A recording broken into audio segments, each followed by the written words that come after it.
Bibliología.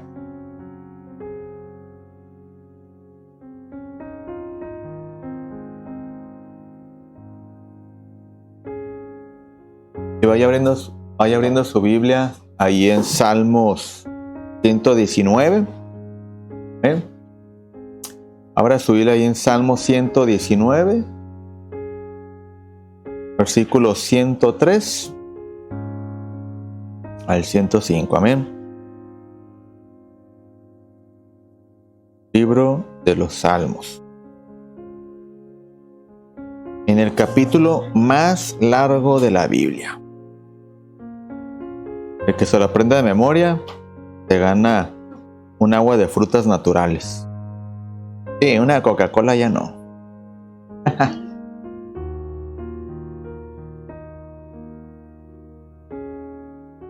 ¿Lo tiene? Muy bien. Dice la palabra del Señor de la siguiente manera: cuán dulces son a mi paladar tus palabras, más que la miel a mi boca. De tus mandamientos he adquirido inteligencia, por tanto he aborrecido todo camino de mentira. Amén. Y el 105 dice: lámpara es a mis pies tu palabra y lumbrera a mi camino. Amén. Vamos a orar en esta preciosa noche. Amén. Y vamos a ponernos en las manos de nuestro Dios. Señor, te damos gracias en esta hermosa noche por este privilegio que nos das de estar, Padre, un día más aprendiendo de tu palabra, un día más con un corazón dispuesto, Señor, a aprender de ti. Te pedimos, Señor amado, que seas tú en todo momento, Padre, ilustrándonos, capacitándonos cada día más por tu santa y bendita palabra, mi Dios. Que tu palabra, Dios, nos instruya, que tu palabra nos haga crecer, que tu palabra, Señor, nos ayude a cada día conocer más tu corazón, Señor.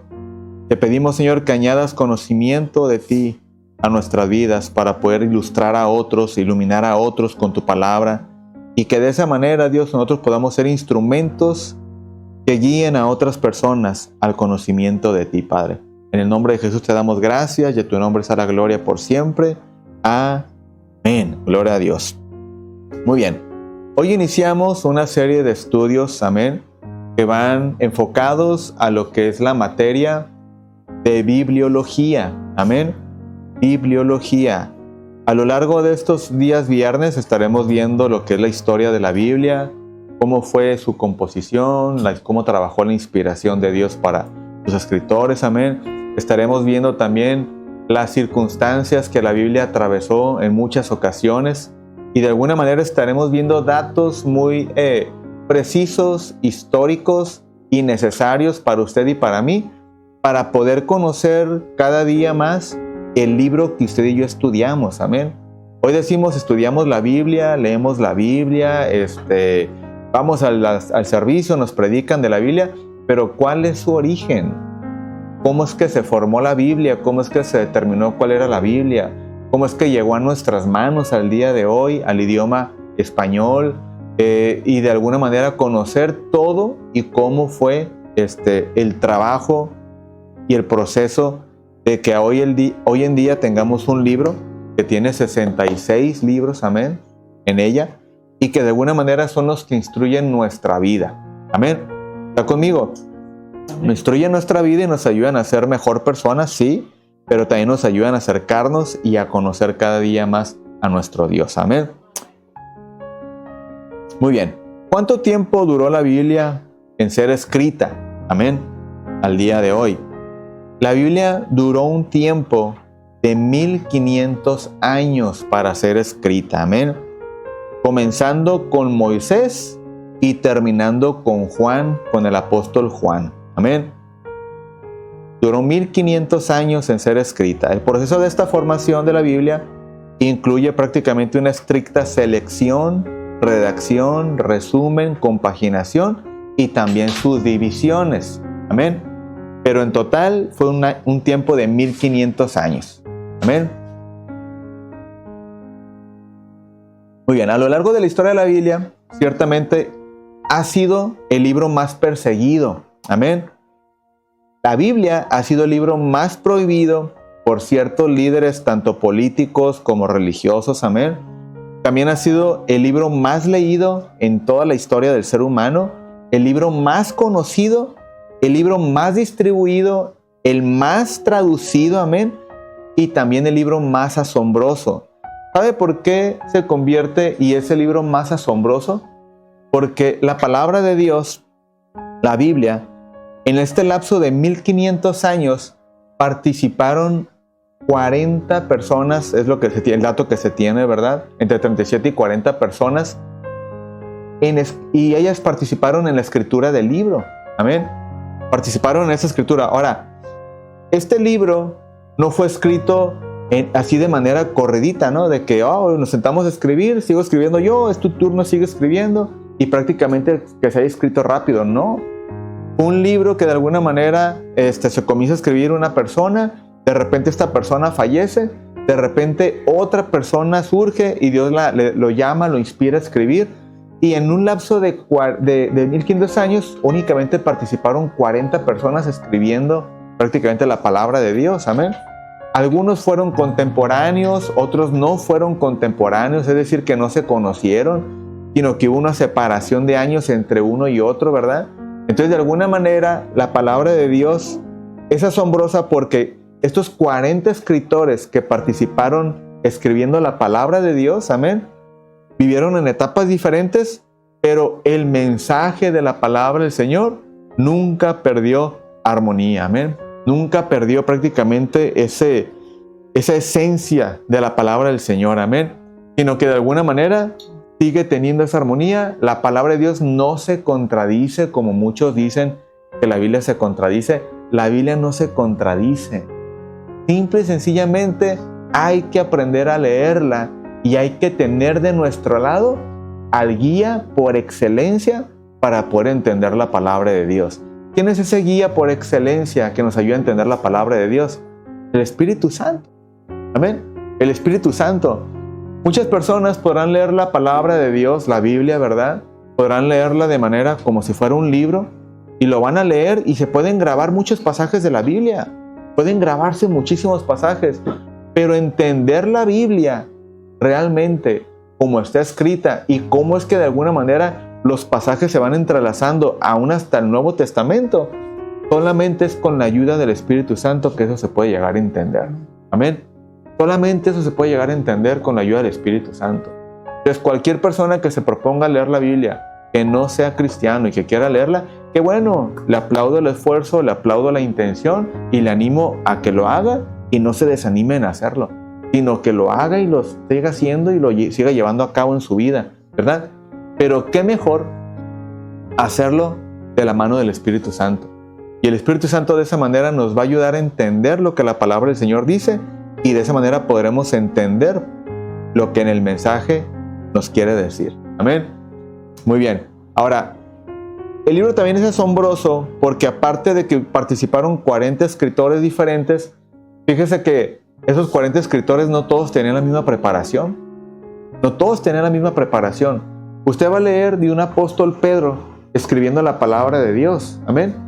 Y ese apóstol era un personaje que menciona la Biblia que era pescador. No tenía una escuela, no tenía una preparación profesional. Él era un pescador.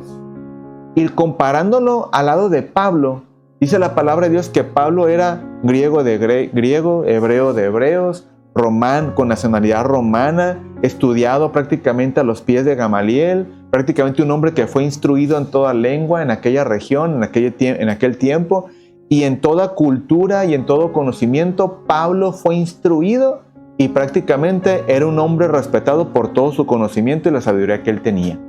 Pues imagínense usted comparando a Pablo con Pedro en cuestión de educación. Pues no tendría comparación, ¿verdad? Porque uno tiene prácticamente una preparación académica alta y otro prácticamente no la tuvo y tuvo que dedicarse a la pesca, que también fue un oficio que fue instruido por su padre en la pesca, ¿verdad? Y de alguna manera fue algo que él fue trabajando y fue prácticamente saliendo adelante en ello. No, ahora sí que no denigro el oficio. Fue un buen oficio en aquel tiempo y es un buen oficio como todos los oficios, ¿verdad? Pero lo que voy es que la preparación de cada uno en la cuestión de la escritura de la palabra de Dios Es lo que hace asombroso la palabra, porque Dios prácticamente usó vasos con diferente preparación, con diferente estatus, ¿verdad? Y de alguna manera la palabra de Dios, aunque fue escrita por 40 personas distintas, hubo un solo autor. Y ese autor fue Dios. Amén. Eso es lo que hace la palabra de Dios más asombrosa. Amén. ¿Va conmigo? Ahora, la palabra de Dios, usted se podrá poner a pensar, ¿no? ¿Por qué quisieron exterminarla? ¿Por qué quisieron erradicarla del país, del mundo entero? ¿Por qué tanta gente ha ido en contra de la palabra de Dios? ¿Por qué tanta gente se ha levantado en contra de la misma iglesia? ¿Por qué tanta gente se ha levantado en contra de las enseñanzas del Señor Jesús? En contra de lo que está en el Antiguo Testamento como en el Nuevo. A lo largo de la historia de la Biblia, ha habido muchas personas que han querido levantarse, se han levantado en contra de la palabra. Vamos a ser un poco más enfáticos, ¿no? La Iglesia Católica Romana, en el tiempo de Cipriano de Valera y Casiodoro de Reina, cuando ellos quisieron hacer prácticamente, o estaban haciendo la traducción de la palabra del Señor al castellano, la misma Iglesia Católica levantó algo que se llamó la Santa Inquisición. Y todos aquellos que profesaban ser protestantes o seguidores de Cristo y que leían la palabra de Dios, todos eran llevados a la hoguera, todos eran torturados y todos eran prácticamente, pues les quitaban la vida, ¿no? Entonces, de alguna manera, ¿por qué? O sea, ¿por qué? ¿Por qué la palabra de Dios ha sido tan perseguida? Pues simple y sencillamente porque el mundo y el enemigo de la iglesia no quiere que la gente llegue al conocimiento de la verdad del Evangelio. Amén. Y que lleguen a la profundidad de conocer que hay una esperanza para su vida y una esperanza que es eterna. Amén.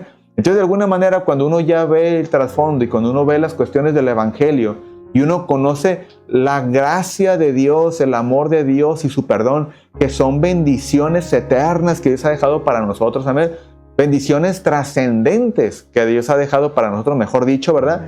Entonces, y que no son perecederas, prácticamente es ahí donde uno entiende por qué tantos gobiernos y tantos personajes históricos han ido en contra de la palabra de Dios.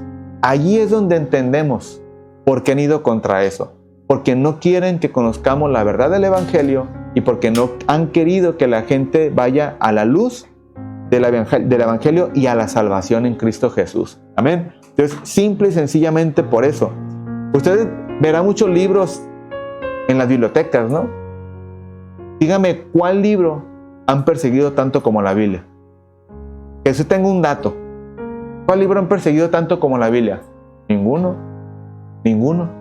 ¿Cuál libro han querido erradicar de la tierra? Al igual como lo han querido hacer con la Biblia. Ninguno. Ningún libro. Hasta el día de hoy ninguno. Ahora, ¿qué persona en este mundo no conoce que existe la Biblia? Yo creo que todos por lo menos conocen y saben que existe la Biblia. A lo mejor no la han leído, a lo mejor no la han tenido en sus manos, pero si usted les pregunta a cualquier persona, hey, ¿sabes qué es la Biblia?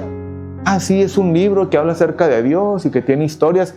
Es el libro más conocido, amén. Es el libro más conocido. Y el más vendido, pues también, a lo largo de toda la historia, ha sido el libro más distribuido en toda la humanidad. Amén. ¿Va conmigo? Otro punto importante es que no hay otro libro en la tierra que tenga la misma autoridad profética que la Biblia. Amén. La palabra de Dios, lo que es la Biblia, hay cientos de profecías escritas en ellas que se han cumplido de manera literal y muchas de ellas con siglos de separación de su cumplimiento. Amén. Sin más rodeos, ¿verdad? Acerca del Señor Jesús, se escribió acerca de Él 400 años antes de su nacimiento. Amén. Fue la de las últimas profecías que se escribieron de Él. Y cuando el Señor Jesús nace y comienza a desarrollarse como ser humano, en toda esa trayectoria, el Señor Jesús cumplió más de 100 profecías que ya habían sido dadas acerca de Él. Imagínese usted, 400 años antes de que Él estuviera en la tierra. Qué impresionante, ¿no?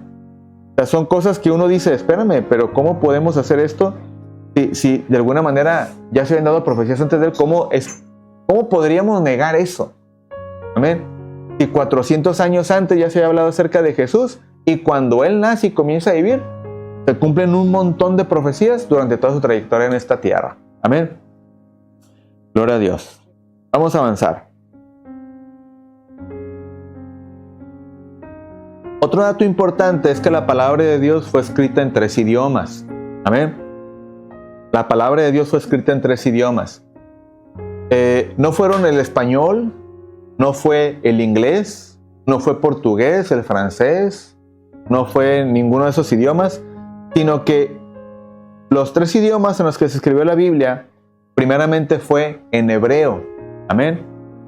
Es uno de los primeros idiomas, o uno de los idiomas en los que se escribió la palabra de Dios. Este idioma perteneció a Israel desde el inicio de su historia. Amén. Israel siempre ha hablado hebreo. Recibió su nombre de hebreo o de idioma hebreo por un hombre llamado Eber, que este hombre era un antepasado de Abraham, un familiar de Abraham. Amén. Entonces, como este hombre se llamaba Eber, y de ahí comenzó a desarrollarse prácticamente lo que fue el lenguaje, ¿verdad? Y prácticamente la nación de Israel pues también empezó prácticamente a tomar curso. Entonces comenzó a hablarse este idioma llamado hebreo, y de ahí pues es el idioma de cabecera para la nación de Israel. Amén. Muy bien. ¿Qué significa hebreo? Hebreo significa cruzar o pasar. Amén. Cruzar o pasar. Y este idioma pertenece a las familias de idiomas semíticos. Amén. Es decir, que hay muchos idiomas semíticos y este idioma hebreo pertenece a esas familias. Amén. A esa familia de idiomas. Idiomas semíticos. Muy bien. Ahora fíjese bien. El hebreo tiene una particularidad en este idioma. Amén. Y es que se escribe de la derecha a la izquierda. No igual que usted y que yo. No se escribe así de izquierda a derecha, sino que se escribe de derecha hacia la izquierda. Y este idioma únicamente tiene 22 letras. Amén. 22 letras. Usted y yo tenemos un abecedario, ¿verdad? Que tiene vocales, que tiene consonantes. Pero resulta que el hebreo únicamente tiene 22 letras y se le llama el alefato hebreo. Amén. Y son puras letras consonantes, no contiene vocales. Amén. El original hebreo contiene 22 letras y únicamente son consonantes. La H, la L, la T, la Y, la B, las que usted pueda mencionar. Puras consonantes. No tiene vocales. Ahora usted se preguntará, ¿y cómo escribían? ¿Cómo escribían y cómo podían leerlo, verdad? Si yo le pongo ahorita un enunciado con puras consonantes, ¿lo podríamos leer? Pues no. Ocupamos las vocales porque las vocales son indispensables en nuestro idioma. Amén. Pero para ellos no son indispensables las vocales. Ahora, la forma en cómo ellos escriben, ellos posicionan las consonantes formando las palabras porque cada letra del alefato hebreo tiene un valor numérico. Tiene un valor numérico.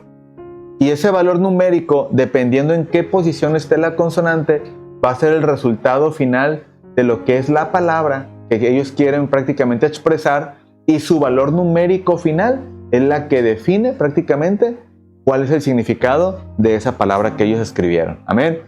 Es decir, el Olef vale 10 puntos o tiene un valor de 10, y luego la otra tiene valor de 20, luego 30, luego 50, luego 100, luego 600, así. Y dependiendo de dónde esté la letra, es el valor numérico que tiene, y ya sumando con todas las demás, entonces ya nos da un valor numérico final y ya nos da el resultado de una palabra que ellos quisieron expresar. Está interesante, ¿no? En algún momento vamos a ver cómo de alguna manera se maneja el hebreo, ¿no?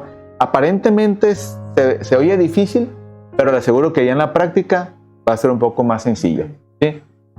Pero esta era la forma en cómo prácticamente ellos escribían. Amén. El alefato hebreo con 22 consonantes únicamente. Tiempo más adelante hay una modificación del idioma hebreo. Amén. Esta modificación se le agregan unas vocales que se le llamaron vocales cortas, vocales largas y vocales breves. Amén. donde ya con las consonantes y con estas vocales ya dieron un total de 37 letras. Amén. 37 letras en ese nuevo alfabeto hebreo. Pero esto ya fue una modificación que se hizo tiempo después. ¿Por qué se hizo la modificación? No por quererle quitar la raíz de cultura a los judíos, sino que se hizo esta modificación para que otras culturas y otras civilizaciones tuvieran la oportunidad de conocer lo que estaban escribiendo los hebreos y poder conocer un poco de lo que ellos estaban haciendo. Entonces, por eso que hace esta modificación, y esta modificación también simplifica la traducción de la palabra de Dios. Amén. Vamos a ir viendo todo eso a fondo más adelante. Ahorita nada más toco esto así por encima, a manera de pincelazo, ¿verdad? Para que de alguna manera veamos todo lo que vamos a ir estudiando. ¿Hasta aquí vamos bien, familia? Muy bien. Después hay un idioma que se considera que fue el primero, ¿no? En el que se escribió la palabra de Dios. Ahora, no es un idioma predominante, pero este idioma de alguna manera tuvo presencia dentro de la palabra de Dios. Y este idioma se llama arameo. Amén. Fue el arameo.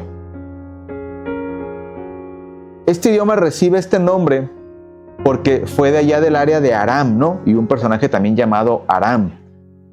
Este hombre llamado Aram es uno de los 5 hijos de Sem. Usted lo va a leer ahí en Génesis capítulo 10, versículo 22. Amén. Aram era hijo de Sem.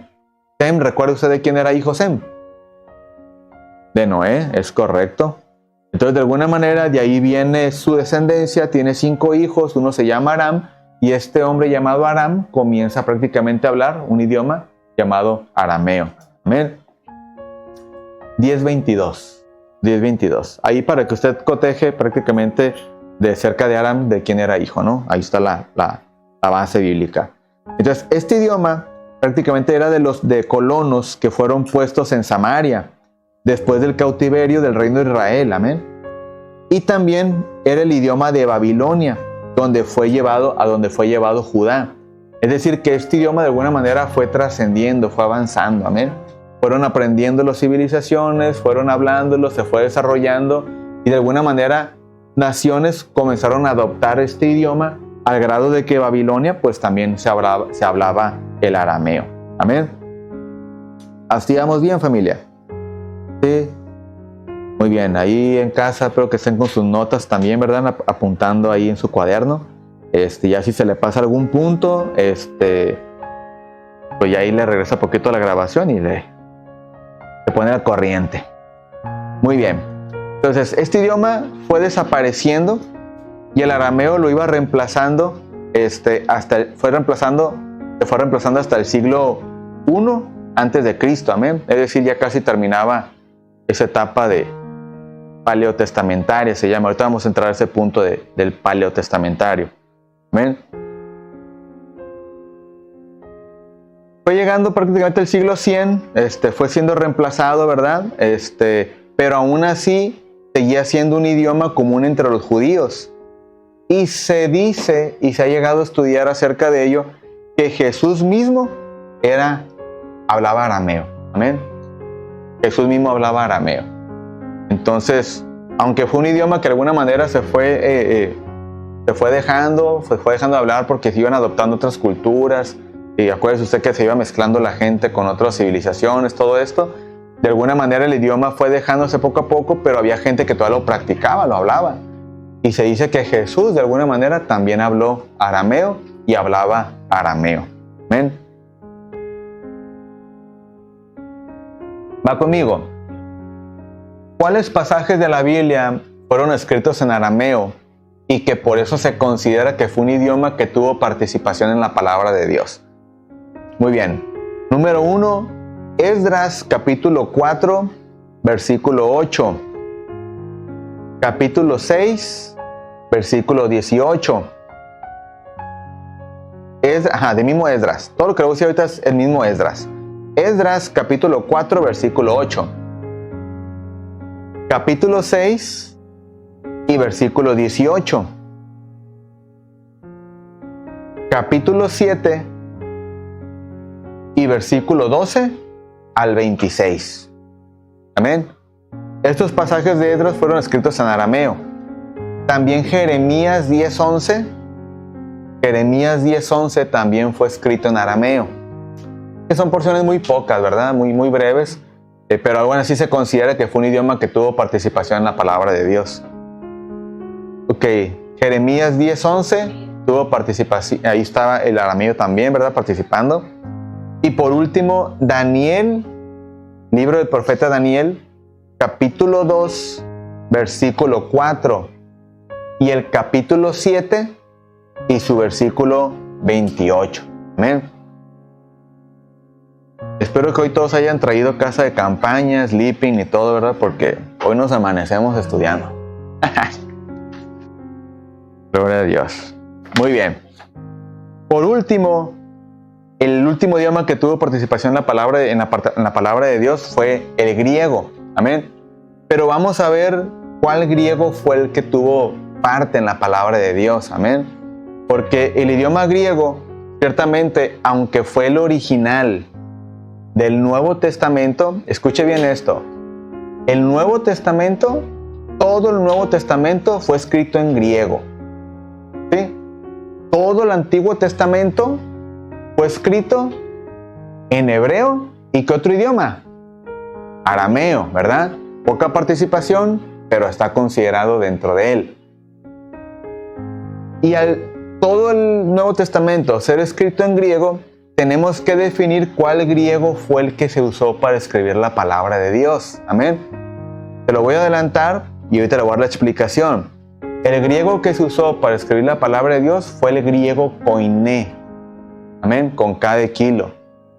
El griego koiné fue el idioma que se usó para escribir todo el Nuevo Testamento. Amén. Muy bien, el idioma griego, ciertamente, aunque puede ser clasificado en dos divisiones, antiguo y moderno, el antiguo, aún así, tuvo dos divisiones. Amén. Lo que se conoció como el griego clásico y el griego común. Amén. El griego clásico o común era llamado también alejandrino o macedonio o el tiempo helenístico. Amén. Así fue llamado el griego. El griego clásico tenía 4 dialectos, los cuales uno de ellos era el ático, que fue el idioma más importante, el griego más importante. Es decir, la división del griego llamado dialecto, ¿verdad? Ático, pero era del mismo griego. Es así como si usted fuera a China y en China se habla, dicen, no, pues es que hablan idioma chino, ¿no? Pero no, es que el chino tiene diferentes dialectos. Y hay uno de ellos que se llama mandarín, ¿verdad? Que es el que es más usado para comercio y todo ello, el chino mandarín. Entonces, el griego, decían, ok, ¿hablas griego? Sí, pero ¿cuál idioma, cuál dialecto de griego hablas? Ok, y yo hablo el griego ático. Era un dialecto llamado ático, que de alguna manera era un idioma del griego, una rama del griego muy refinado, ¿no? Que la gente de realeza, la gente de alta alcurnia, por así decirlo, ¿no? Era la que lo usaba mucho y era un idioma muy educado, era muy propio. Tanto que lo usaba el spa, ¿verdad? ¿Conoce usted el spa del antiguo mundo? El spa era Sócrates, Platón y Aristóteles, ¿verdad? 3 filósofos que si usted agarra la letra inicial de cada uno de ellos se forma la palabra spa. Entonces, de alguna manera, es para que lo recuerde, ¿verdad? Entonces, de alguna manera, estos 3 filósofos, ellos usaban este tipo de escritura, el griego ático, porque pues obviamente como era un idioma, un dialecto muy propio, muy elevado en su expresión, pues de alguna manera lo usaban ellos para lo que era la filosofía. Entonces, el griego ático no fue el idioma con el que se escribe la palabra de Dios. No fue el dialecto del griego con el que se escribe la palabra de Dios. Se usó el griego común. Y el griego común, pues fue el griego koiné. ¿Por qué se elige el griego koiné para escribir la palabra de Dios? Bueno, hay un trasfondo, pero también Dios tiene un propósito. Amén. El trasfondo es que el griego koiné era el más usado para lo que eran las cuestiones comerciales. ¿Sí? La gente lo usaba mucho para el comercio, la gente lo usaba mucho para el comunicarse al diario, ¿verdad? Entonces, de alguna manera, el griego koiné era ya parte de la cultura de los griegos. Aparte de la comunicación y todo eso, de alguna manera, desde Judea ya se comenzaba a hablar el griego koiné, y este idioma se comenzó a hablar también en Asia Menor, y en Grecia pues ni se diga, ¿no? Ya era un idioma, un dialecto del griego que prácticamente ya se había esparcido demasiado y que de alguna manera ya todo el mundo lo estaba hablando. Y el griego ático pues únicamente quedó para aquellos que quisieran usarlo. Ahora, ¿por qué se elige el griego koiné para la palabra de Dios? Porque era de más fácil interpretación y de entender para las personas comunes. ¿Sí? Si aquí viniera una persona, por así decirlo, que fuera filósofo y que escribiera poesía y todo eso, si viniera aquí, hablaría palabras que a lo mejor ni entenderíamos, ¿no? Palabras muy rebuscadas, muy de diccionario, y el Señor les bendiga inmensurablemente, mi distinguida congregación, y, espérame, ¿cómo está hablando? Ajá, exactamente. Entonces, de alguna manera uno dice, bueno, pues espérame, usa palabras tan rimbombantes, ¿verdad? Y tan rebuscadas que cuando yo las escucho, pues no sé cómo me está hablando. Pues haga de cuenta que era lo mismo el griego koiné, ¿no? El griego koiné era más sencillo para las personas entenderlo, y el griego ático, cuando las personas lo hablaban, pues espérate, es que no te entiendo, me estás hablando en chino, ¿verdad? Aunque es griego lo que me estás hablando, pero el griego que me estás hablando, esa línea de griego que me hablas, pues está demasiado elevada para mi entender. Entonces, como Dios quería que toda la gente escuchara la palabra y la entendiera, entonces Dios dijo, el griego koiné es el que se va a usar para escriturar mi palabra, para que la gente lo entienda fácilmente. Y no me usen un griego difícil de entender para la gente, porque yo quiero que mi palabra todo el mundo la conozca. Y por eso no fue que no se escribió la palabra en griego ático. En propósito divino de Dios ya está enfocado todo, pero el griego koiné era el que predominaba en la región. Y fue con el que escribió la palabra de Dios. Plan divino encauzando todo esto, y obviamente, pues, todo moldándose al propósito de Dios. Amén. Imagínense usted y yo leyendo la palabra de Dios con unas palabras que no entendiéramos, ¿verdad? Pues espérame, Señor, es que no te entiendo, ¿verdad? Después te sirvo ya que entienda tu palabra. Pues no. Dios quiere que todo el mundo la entendiera. Muy bien. Muy bien. Ahora vamos a ver los años en cuando se comienza a escribir la palabra de Dios y cuando termina de escribirse. Amén. Ya vimos que fue un lapso de 1500 años, pero después de qué año comienza y de qué año termina. ¿En qué año estamos el día de hoy? Bueno, estamos en el 2026. Si le restamos 1500 años, pues de alguna manera podríamos decir que todavía hay cierta cantidad de años, 526 años después de Cristo, pero en ese tiempo no se escribió el Antiguo Testamento, porque el Nuevo Testamento se escribe después de Cristo, y el Antiguo Testamento tiene escritura antes de Cristo. Amén. Entonces, ¿cómo está la cuestión de años? Si se escribe la Biblia en 1500 años, ¿cómo es posible que estemos en el 2026? Y si le restamos los 1500, pues prácticamente todavía me quedan ahí volando 526 años, ¿verdad? Bueno, es que la escritura de la palabra de Dios tuvo ciertas pausas. Para empezar, Antiguo Testamento, hubo algo que se conoció como la tradición oral. Antes no se escribía, no había papiro, no había dónde escribir, no había nada que se hubiese inventado para que la gente pudiera escribir. Amén. Hoy tiene usted su plumita, tiene su cuadernito, ¿verdad? Y puede escribir bien a gusto, con letra de doctor o con letra de catedrático, como usted quiera, ¿verdad? Pero usted escribe. Usted tiene la ventaja de tener la palabra de Dios y poder escribir, amén, en su libretita y todo ello. Pero ¿sabe algo? Antes no había cuadernos, no había plumas, no había forma como escribir. Entonces, ¿cómo es que la gente podría conservar la palabra de Dios, verdad? Y de alguna manera podría llegar a entenderla. Es bien sencillo. Cuando estudiemos Pentateuco vamos a estudiar esa parte. La palabra de Dios, o todo lo que había como acontecimientos que hoy conocemos en la palabra de Dios, se llevaba a cabo por medio de una práctica que se llamaba la tradición oral. Amén. La tradición oral. Usted va a leer muchas veces en su Biblia cuando habla un rey a su pueblo o cuando habla un padre a sus hijos, ¿verdad? Que dice, y el Dios de Abraham, y el Dios de Isaac, y el Dios de Jacob, Él os dará la victoria, ¿verdad?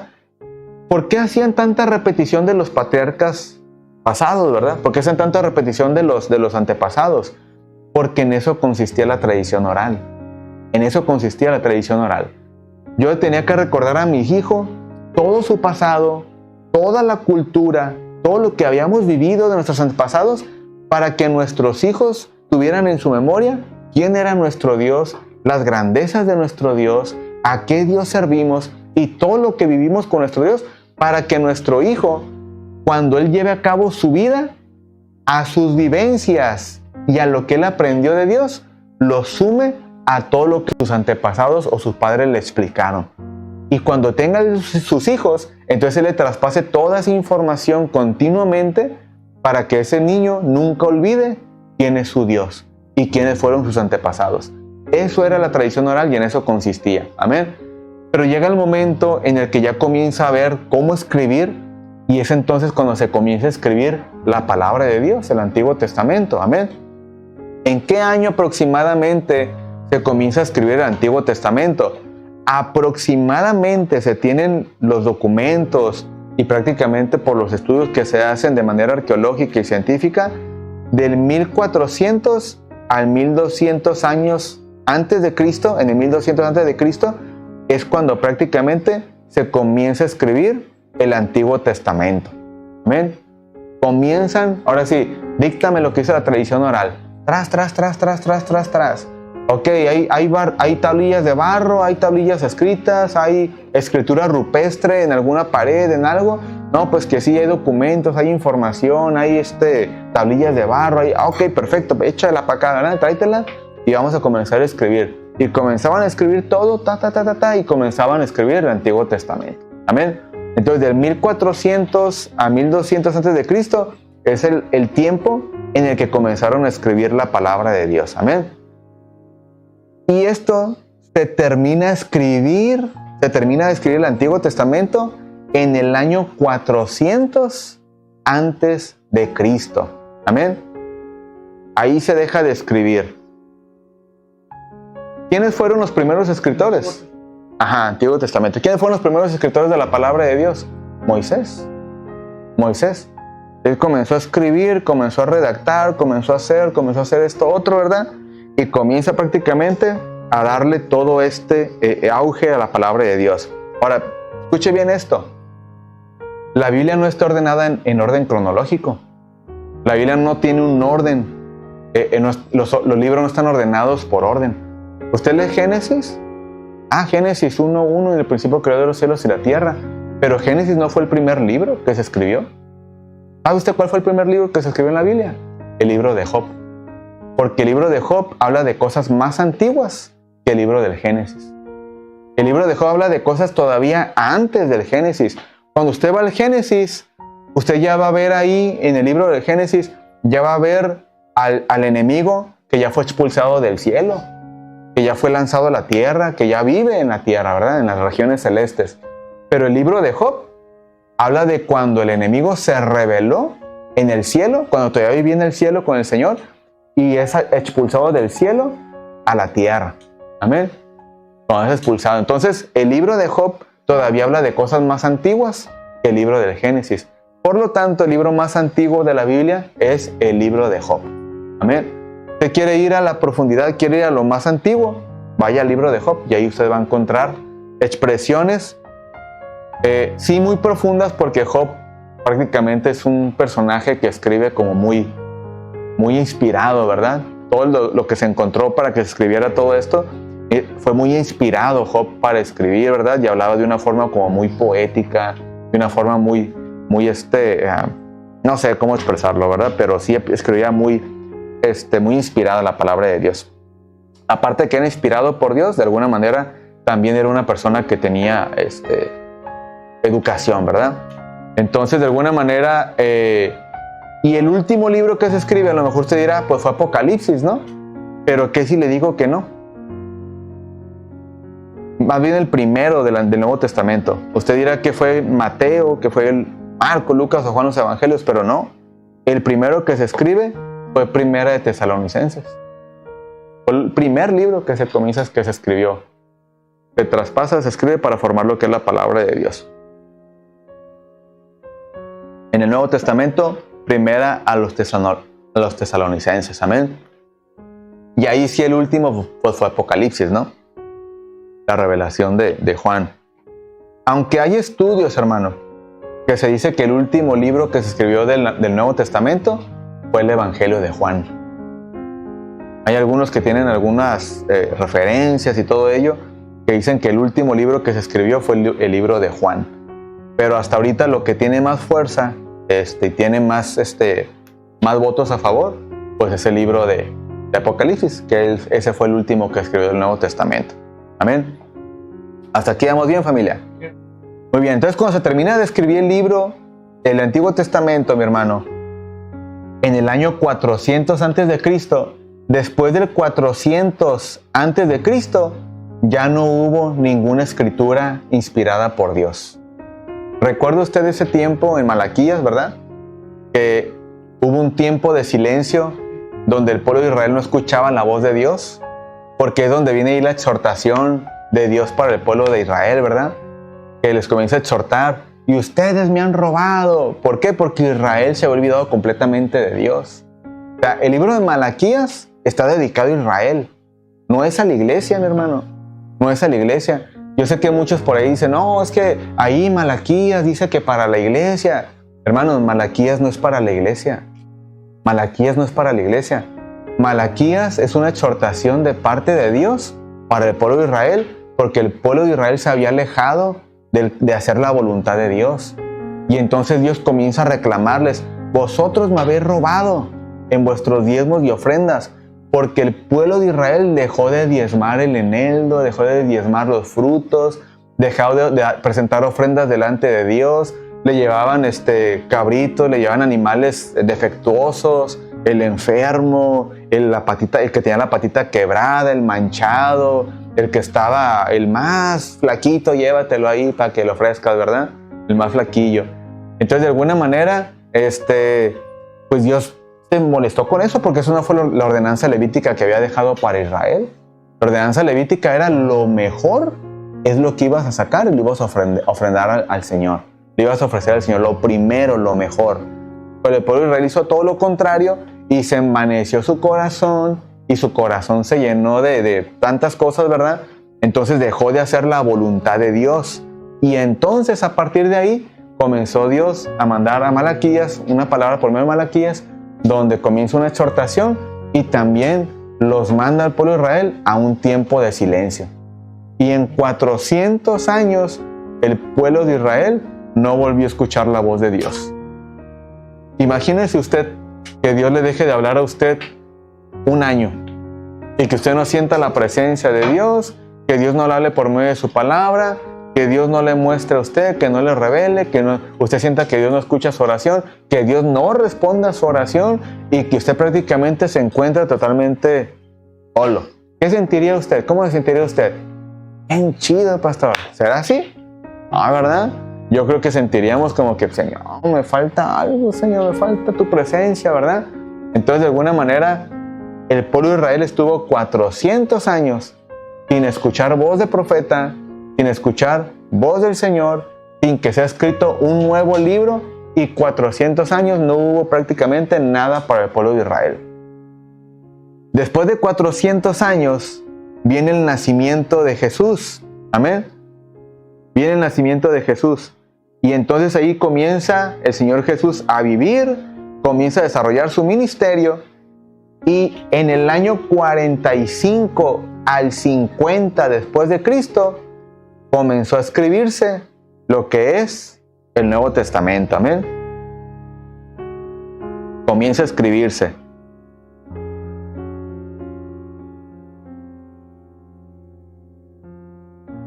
Posteriormente, finaliza la escritura del Nuevo Testamento, finaliza entre el año 90 y el año 100 después de Cristo. Es decir, que el Nuevo Testamento se escribió en un lapso de 50 a 60 años, cuando el Antiguo Testamento duró en escribirse 1000 años. Amén. Entonces, de cuando comienza a escribirse el Antiguo Testamento del año 1400 al 200, amén, antes de Cristo, a cuando termina de escribirse el Nuevo Testamento en el siglo I después de Cristo, más los 400 años de silencio, ahí tenemos el lapso de 1500 años, lo que duró en escribirse la palabra del Señor. Amén. Ahí tenemos los 1500 años. Históricamente, ahí está el dato para que usted lo tenga bien presente. Amén. ¿Está conmigo, familia? Muy bien. ¿Cómo vamos de tiempo? Deje checar mi reloj porque curiosamente no puse mi cronómetro y apenas vamos a iniciar. Déjemelo inicio y ahorita ya iniciamos. Amén. En el año, aproximadamente el año 100 después de Cristo. Amén. Ahí finaliza la escritura del Nuevo Testamento y ahí prácticamente pues ya tendríamos lo que es ya la escritura de la palabra del Señor. Amén. Muy bien, llevamos, ¿perdón? 1500 años, ¿sí? Si tiene bien el dato, se lo repito. Cerca de 50 a 60 años.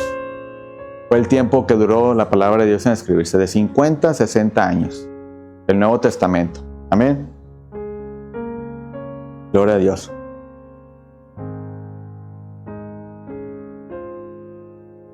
Muy bien.